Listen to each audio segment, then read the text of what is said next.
বাংলাদেশ বিরোধী প্রোপাগান্ডার বিরুদ্ধে জাতীয় ঐক্য প্রতিষ্ঠায় ধর্মীয় নেতাদের সাথে বৈঠকে বসেছেন অন্তর্বর্তীকালীন সরকারের প্রধান উপদেষ্টা অধ্যাপক মোহাম্মদ ইউনূস। রাজধানীর ফরেন সার্ভিস একাডেমিতে সব ধর্মের নেতাদের সাথে প্রধান উপদেষ্টার এই বৈঠক বিকেলে শুরু হয়েছে। প্রথমেই প্রধান উপদেষ্টা ধর্মীয় নেতাদের উদ্দেশ্যে সূচনা বক্তব্য রাখেন। দেশের বর্তমান পরিস্থিতিতে করণীয় সম্পর্কে ধর্মীয় নেতার কাছে পরামর্শ শোনেন প্রধান উপদেষ্টা। বৈঠকে সরকার পক্ষে প্রধান উপদেষ্টার পাশাপাশি বেশ কয়েকজন উপদেষ্টা রয়েছেন।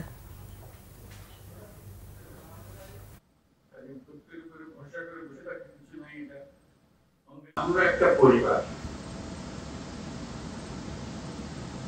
আমরা আমাদের নানা মত থাকবে, নানা ধর্ম থাকবে, নানা রীতিনীতি থাকবে, কিন্তু পরিবারে আমরা সবাই একই পরিবারের সদস্য। এটাতেই জোর দিয়েছিলাম। আমাদের শত পার্থক্য সত্ত্বেও